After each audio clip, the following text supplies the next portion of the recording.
Can't handle this thing by himself. Well, after all, he does represent the official police, you know. Him doing the questioning and looking under the seat cushions for diamonds. Won't know any more we're through we do now. I could do it better myself. Why don't you, old fellow? Huh? I think I will. Probably find out just as much as the Strad would anyway. I'll do it at once. Oh, where you just came from? Up, son? Oh. What is it?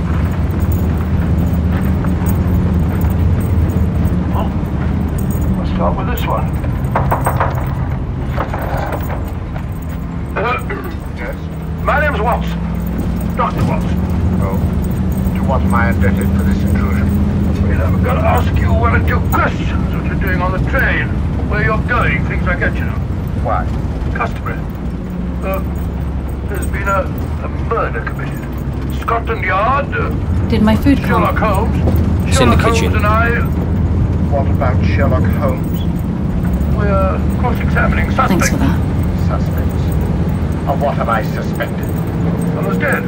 Murdered, you know. Now let me get this straight. You say a murder has been committed on this train? Next compartment. And because a perfect stranger to me got himself murdered, you come to question me? And question everybody. Are you a policeman? No? Then by what right do you force your way into my compartment?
If you need anything, just call. Thank you.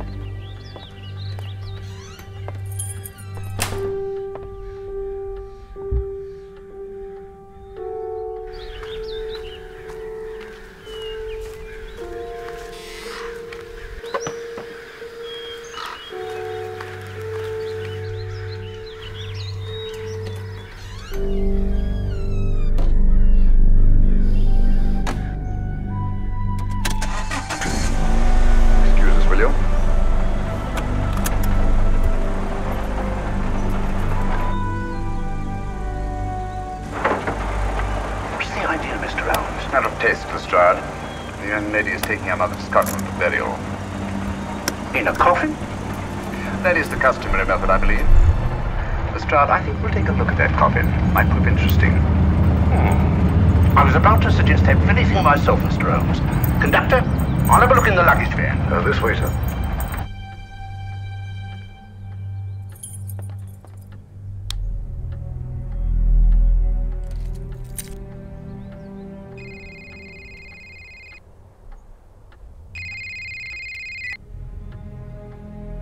Hello? Are you there yet, love? Yes, Mum. And? What's it like? I've barely put my bags down. Is it as good as it looks in the brochure? I'm just in the door. Oh, it looks lovely in the brochure. Oh, just give me a sec, love. I've just got to answer the door.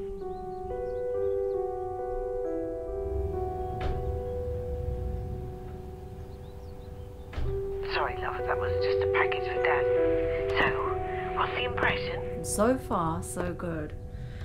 I'll call you later and report. Do, love, do. Your dad will want the complete lowdown.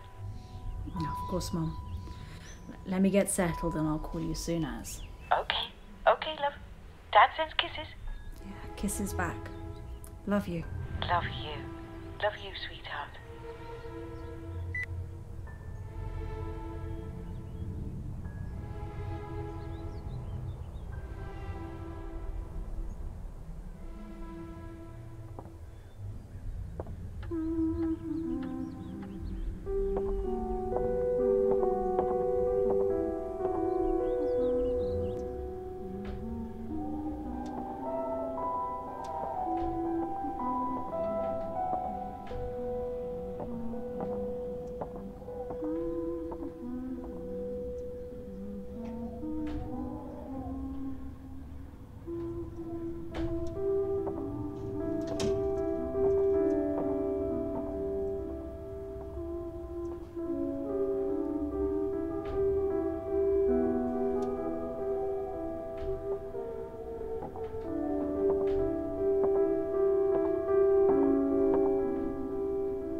Hi, Dad. Well, will it do? It's perfect, Dad. Oh, guess what? I am the first person to stay here. It's been renovated. Ah, excellent. Excellent. Book 5, love. It's fine, Dad. It will come. It always does. I just need a couple of days cooling off, and I'll be able to jump right in. That's my girl. Sophie in the book corner told me that books 1 to 3 have completely sold out. They have another lot to order. Sophie's lovely. Tell her thanks from me for keeping the flag flying. I know you're being kind, Squirrel. She's aware it's only a village bookshop, but well, we're proud of you. That's all. No one else from this quaint corner of the world has ascended to such dizzy heights. I'm not exactly J.K. Rowling, Dad. Well, she wasn't either, until Hollywood came calling. I think you'll find she's always been J.K. Rowling. You know what I mean. Look, your old dad is proud of you. You're following what burns inside and making a bloody good living, so you keep that fire lit. Thanks, Dad. That means the world to me, you know it does. Stop worrying. I know. I just don't like to think of you being unhappy, that's all. It breaks my heart. Stop, Dad. You'll make me cry again. Well, it'll get sorted one way or the other.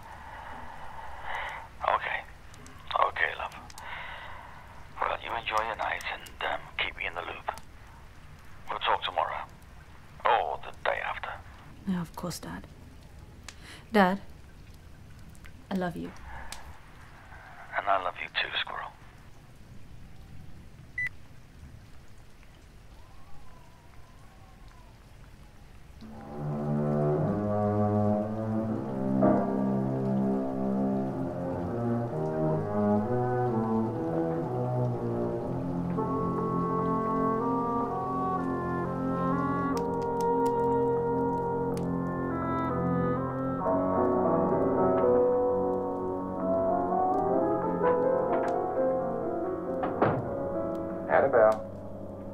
Our guests are here, and fortunately still alive. Is your face on yet? Dust and dirt everywhere, and the water barely trickles. Couldn't you have had the place cleaned? Atmosphere, darling. You know how ghosts are. They never tidy up.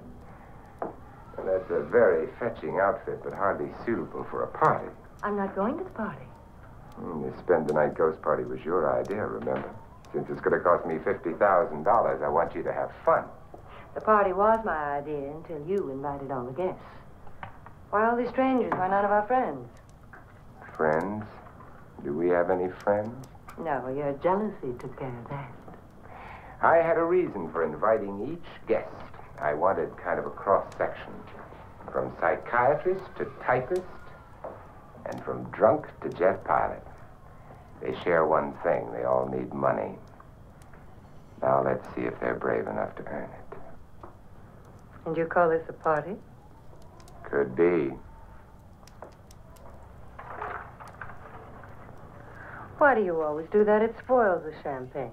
It might explode. Never does. Would you guarantee that? That isn't funny, Frederick. Make a good headline. Playboy kills wife with champagne cork.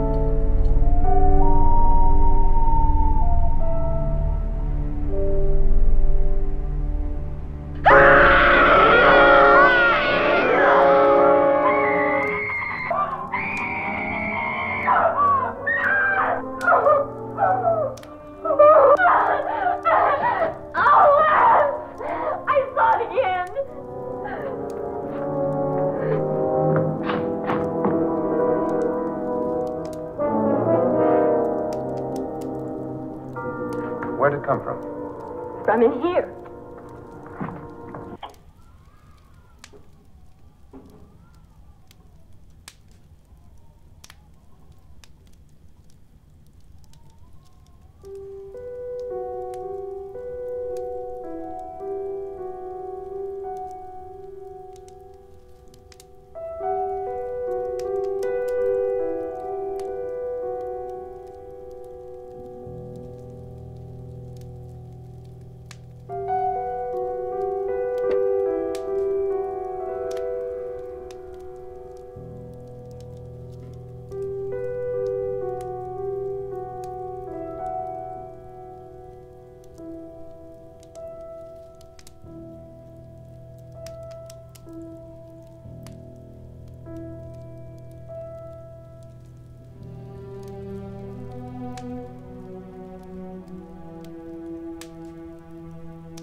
Aesop's Fables, a new translation by V.S. Vernon Jones, with an introduction by G.K. Chesterton, 1912 edition. Introduction. Aesop embodies an epigram not uncommon in human history. His fame is all the more deserved because he never deserved it. The firm foundations of common sense, the shrewd shots at uncommon sense that characterize all his fables, belong not to him, but to humanity. In the earliest human history, whatever is authentic is universal, and whatever is universal is anonymous. In such cases, there is always some central man who had first the trouble of collecting them, and afterwards the fame of creating them. He had the fame, and on the whole he earned the fame. There must be something great and human, something of the human future and the human past in such a man, even if he only used it to rob the past or deceive the future. The story of Arthur may have been really connected with the most fighting Christianity of falling Rome, or with the most heathen traditions in the hills of Wales.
Many, the frost of custom has made even these imposing annual ceremonies cold and lifeless.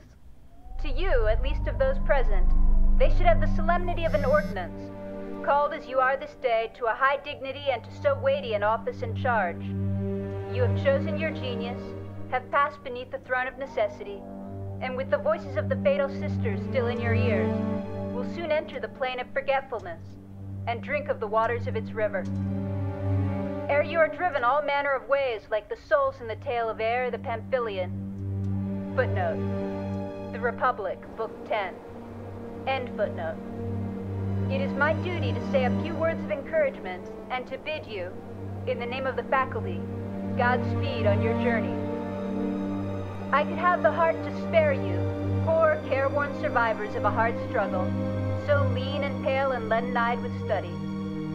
And my tender mercy constrains me to consider but two of the score of elements which may make or mar your lives, which may contribute to your success or help you in the days of failure. In the first place, in the physician or surgeon, no quality takes rank with imperturbability. And I propose for a few minutes to direct your attention to this essential bodily virtue. Perhaps I may be able to give those of you, in whom it has not developed during the critical scenes of the past month, a hint or two of its importance, possibly a suggestion for its attainment. Imperturbability means coolness and presence of mind under all circumstances, calmness amid storm, clearness of judgment in moments of grave peril, immobility, impassiveness, or, to use an old and expressive word, phlegm. It is the quality which is most appreciated by the laity, though often misunderstood by them.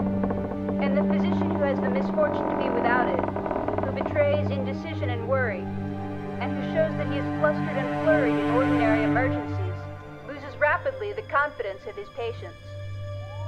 In full development, as we see it in some of our older colleagues, it has the nature of a divine gift, a blessing to the possessor, a comfort to all who come in contact with him. You should know it well, for there have been before you for years several striking illustrations, whose example has, I trust, made a deep impression. As imperturbability is largely a bodily endowment, I regret to say that there are those amongst you who, owing to congenital defects, may never be able to acquire it. Education, however, will do much.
Hi, David. Hey, how are things? I've only just arrived, David. And frankly, this is annoying. Look, I just want you to know that I'm thinking about you. All the time, actually. Wow. Wow, what? That is some reformation in 24 hours. I love you, Anna. You know that. I'm always thinking about you. And you were thinking of me when you had your tongue inside of Addison's mouth at your work, do? We were drunk. I don't even particularly like Allison. Oh. Well, that's lovely. So I can expect you to grab the first woman on Oxford Street on a Saturday afternoon as we're out shopping on a whim, on a compulsion. Don't be childish, Anna. Look, it's never happened before and it'll never happen again. I'm sorry, for fuck's sake. The apology of the century. I'm sorry, for fuck's sake. Look, David, I appreciate you thinking of me and making an effort. But I need... Yes, me. I need time alone here to write the book that I am under contract to deliver on time. And now, figure everything out. I understand that, but... Please, David. I hear what you're saying. I take it on board and I appreciate it. But it would mean so much more to me if you respect my need to have this time alone. Can you do that for me? Yes, Anna. I can do that. Thank you. I'll be in touch. You can count on that, okay? Okay. I'll wait to hear from you. Thank you, David. No, we'll talk soon. My agent's calling. Okay, Anna. Okay. Settled in? It's wonderful. So, what's our plan? First 3 chapters, delivery as soon as possible. Absolutely. Full chapters. As close to finished as possible. Outside editorial suggestion, of course. I'm on it, Stephen. I won't let you down. Do I ever? It has been close to the wire. Several times. But today is a new day. With a new hideaway and a fresh perspective. Am I wrong? You're not wrong, Stephen. I've already made a start. You know the terms of the advance and the contractual stipulations to deliver chapters to deadline, so I will leave you to your sterling efforts. Thank you, Stephen. I'll be in touch soon. Excellent. Bye.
Don't go look for me, I'm gone.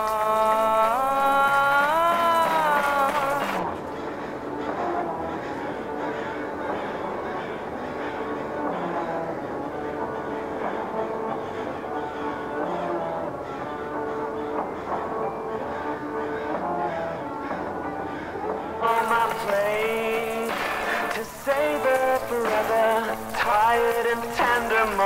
surrender with every surrender. With every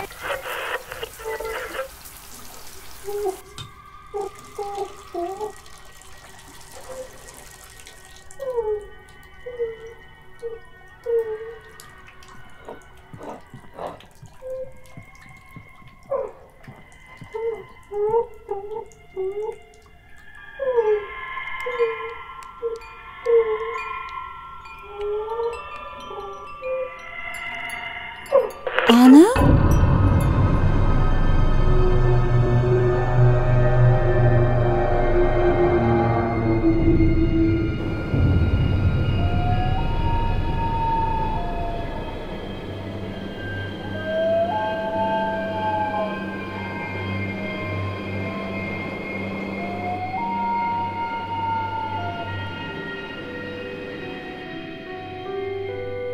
Tell Mom I haven't even been slightly tipsy yet.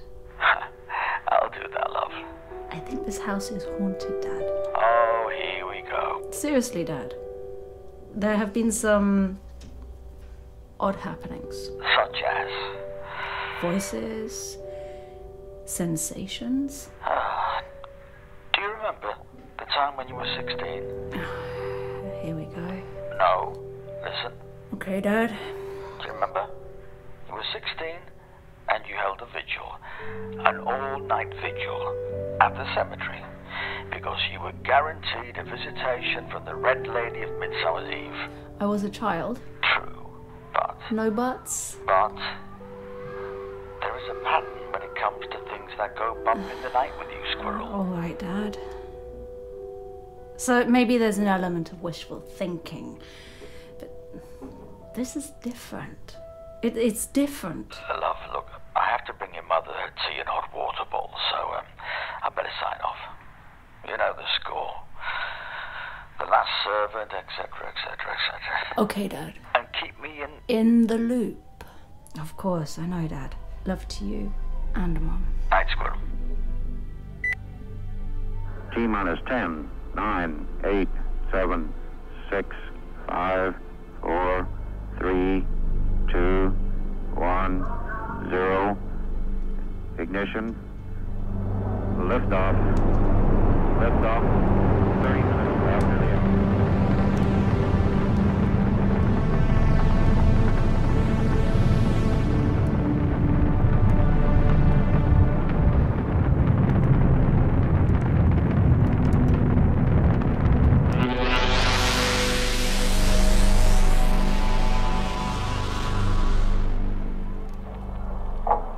filming now, so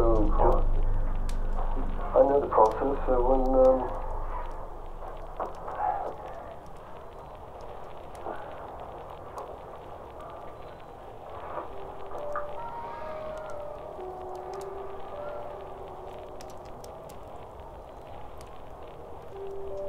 can you tell us who you are? My name's Julie.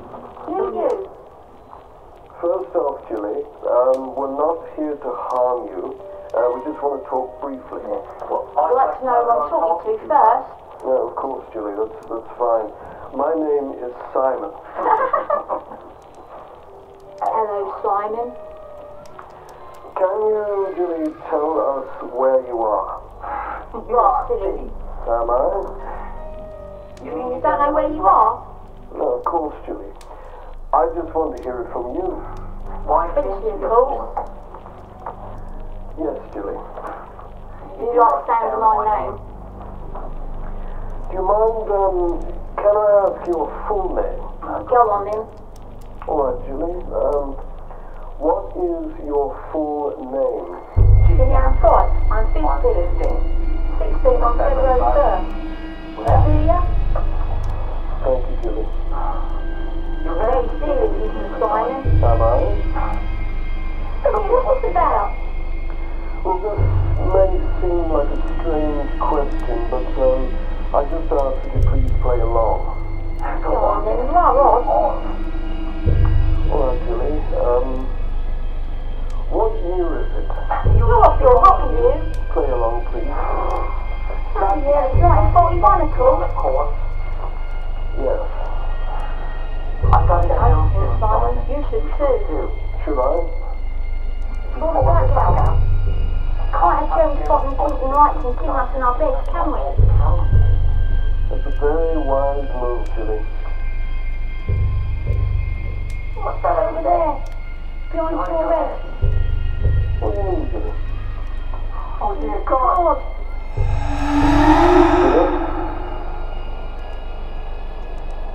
What does she mean by that?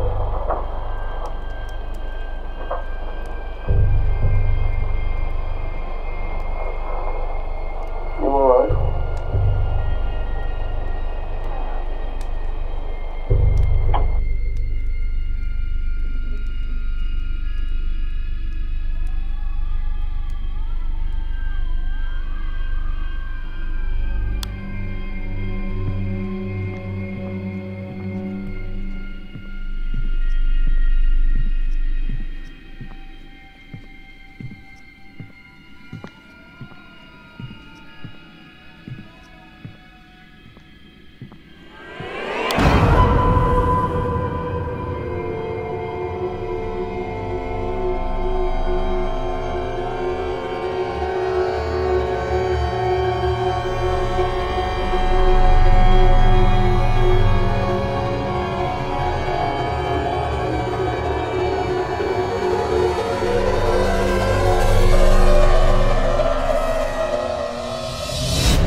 am waiting.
You'd better be getting yourself a good husband and stop mooning about Hollywood.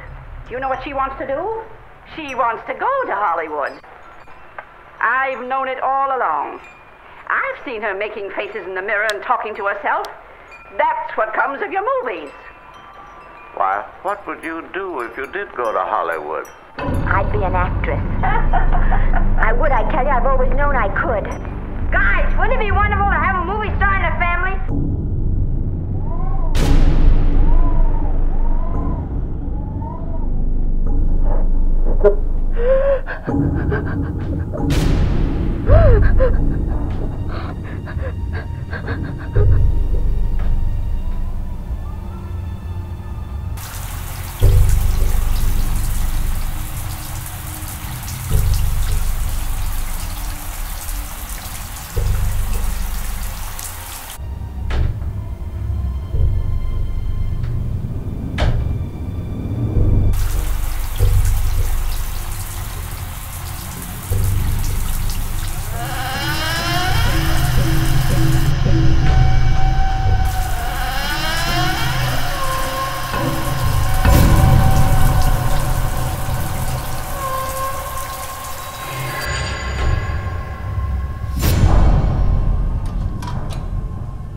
Emma Hart, June 8th, 1939.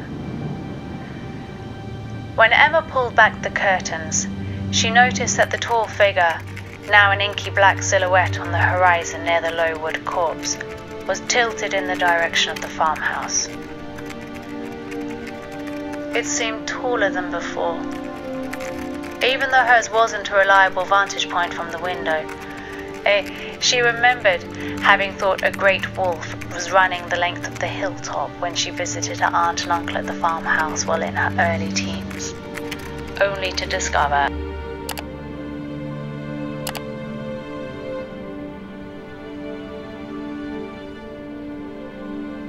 that it was an errant sheepdog hunting rabbits. It was Farmer Stilgo's sheepdog, in fact, but that was a whole other mystery, since solved.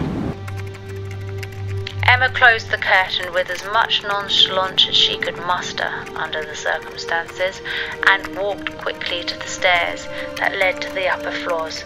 She bounded them 3 steps at a time, and when the first landing was reached, she made her way to the small window at the centre of the house for a better look at the ridge.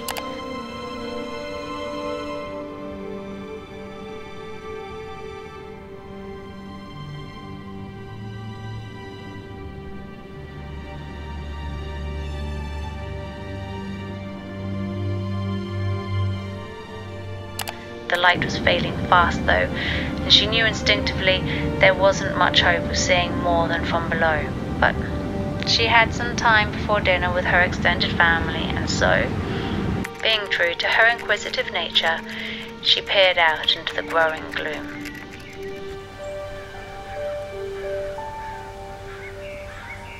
Well, I wouldn't call it a fender bender, but there is a sizable dent in the passenger door. Did Dad go mad? No? No, actually, surprisingly. He's quite philosophical about it. He accepted that it wasn't my fault and that the other driver was backing out. Refreshing. Look, he's hovering now. I'll put him on. Kisses, Mum. Love and kisses, sweetheart. Have you Googled it yet? Are you psychic, Dad? Perhaps. A little. I nearly did, but I can't get distracted from the work. Just too many draconian conditions. Well, if I was there, I wouldn't be able to resist it. And you know what your dear old mum says? I'm a chip off the old block. Yeah, me, the father, the elder. The work's going great. I'm just hoping that things quieten down and I can keep up the pace. Increase it even. Okay, love. Well, it's good to hear that the work is flowing. That's what matters. Okay, Dad. I've got to fly. Love and hugs. Bye. Love you.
Thou, O Lord, who stillest the raging of the sea, hear us and save us that we perish not.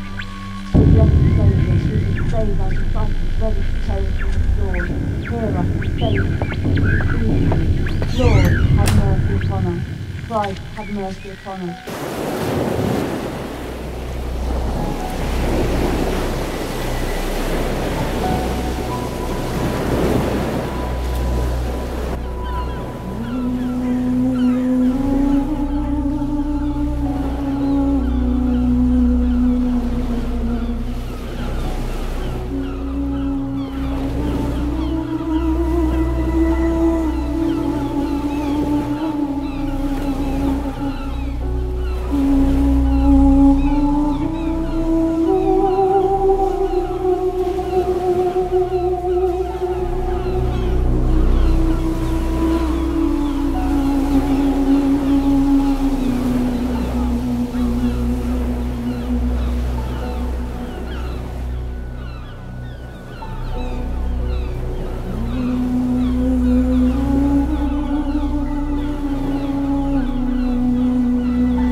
The house was built for a sea captain called Nigel Meekes in 1875. Meekes had a wife, Margaret, and a son called Reginald. When Captain Meekes and his wife died in a carriage accident when Reginald was 22 years old, the young man put all of his efforts into a seagoing career of his own. He was successful, and by the age of 29 was a captain of his own vessel, the Noble Margaret. By the age of 31, he was settled in Seaview House with his young wife Winifred, a devoutly religious woman who held many intensive vigils for when her husband and crew were at sea. 20 years of happiness was theirs, even though Winifred had suffered several episodes of mental illness, which saw her taking sanitarium rest on 3 of these occasions.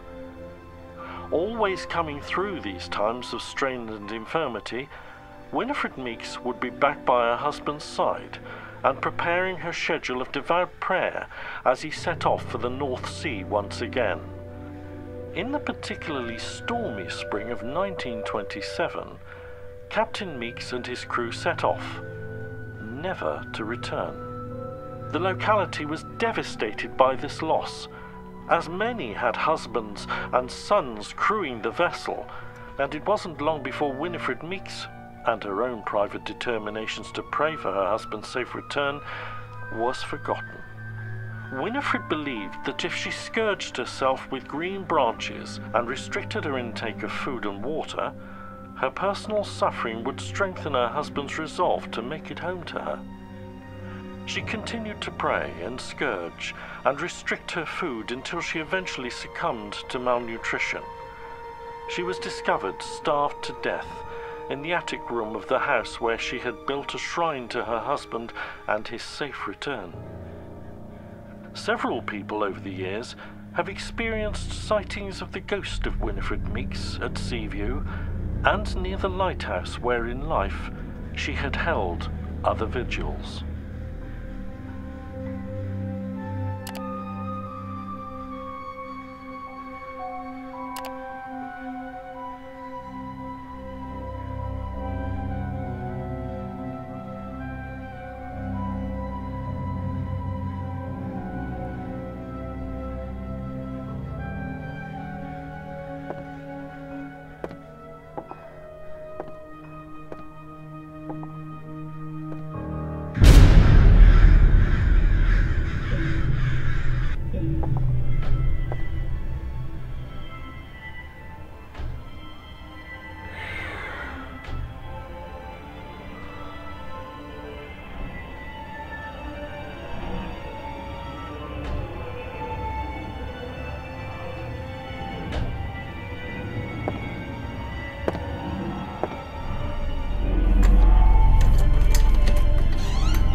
Look here. Hi, Stephen. I can come down and occupy it for a bit. It'll be company for you. Something for me? 3 chapters finished. Almost. Emailing them over tomorrow. Fantastic, Anna. We're on track. Even if changes are suggested, we're delivering as promised and agreed contractually. A few bumps in the night here have inspired the creative process on this one. But not ghosts, Anna. Just do me a favour and get some proper sleep. Don't let your imagination run into fantastical arenas that affect your real-life abilities to separate fact from fiction. Of course, Stephen. We must deliver. I will email you tomorrow. Have a great evening.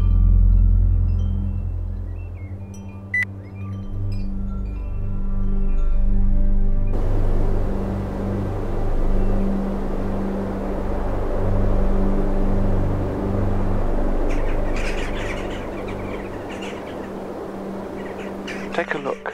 There will be light enough for that. That's the ruins of which Disney was talking. I don't exactly know where they are, by the way, but I expect I can hardly help stumbling on them. This he accomplished, I may say, in the most literal sense, for in picking his way from the links to the shingle beach, his foot caught, partly in a gorse root, and partly in a biggish stone, and over he went. When he got up and surveyed his surroundings, he found himself in a patch of somewhat broken ground, covered with small depressions and mounds. These latter, when he came to examine them, proved to be simply masses of flints embedded in mortar and grown over with turf. He must, he quite rightly concluded, be on the site of the preceptory he had promised to look at. It seemed not unlikely to reward the spade of the explorer. Enough of the foundations was probably left at no great depth to throw a good deal of light on the general plan. He remembered vaguely that the Templars, to whom this site had belonged, were in the habit of building round churches, and he thought a particular series of the humps or mounds near him did appear to be arranged in something of a circular form. Few people can resist the temptation to try a little amateur research in a department quite outside their own, if only for the satisfaction of showing how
turf was gone, removed by some boy or other creature. Fere nature. It might, he thought, be as well to probe the soil here for evidences of masonry, and he took out his knife and began scraping away the earth. And now followed another little discovery. A portion of soil fell inward as he scraped, and disclosed a small cavity. He lighted one match after another.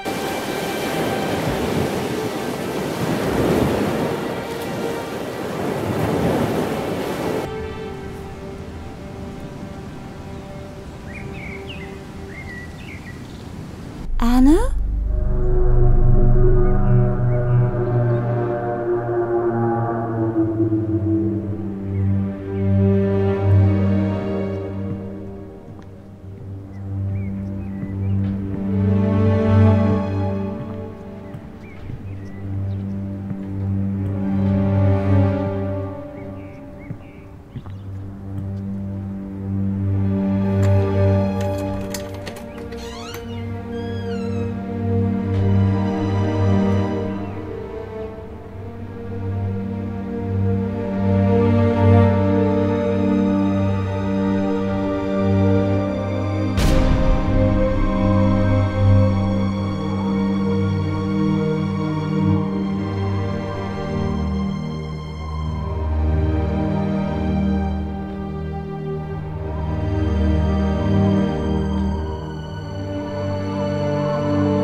of your age, and especially with asthma, needs extra rest with pneumonia. I know, Mum. I'm getting more rest than I can handle. Oh, Dad's hovering as usual. I'll put him on. See you tomorrow, love. Stay bundled up. Love you. I will. I love you. And how's my baby girl doing? She's not doing too badly, Dad. I know I keep saying it, but thank God for that Seaview landlord finding you and calling an ambulance. I know, Dad. He is my knight in shining corduroy. But do you think the 2 weeks in hospital has been enough? I thought you wanted to transfer to respite for a few weeks. And lie around all day and night eating shit food? No, Dad. Not happening. I want to be here where I can at least have some control and... Anyway... Alright. And David? All good? He's certainly been making an effort. Well, I'm glad to hear you're a squirrel. I do like David. Ah, I know you do, Dad. Well, mustache, sleep tight, love. We'll see you tomorrow, and I'll bring you lots of fruit and warm sentiment. I love you, Dad. And I love you too, Anna. I love you too.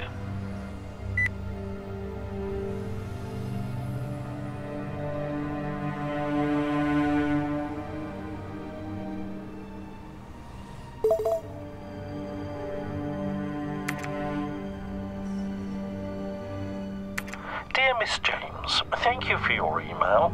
Our studies of this property and numerous investigations have shown that no one has successfully lived at Seaview since the tragic deaths of Captain and Mrs. Meeks. Various investigators associated with our research, including members of the ordained clergy, have been unable to rid the house of the strong presence there. But further attempts are already in the preparatory stages. I hope this has been of some help.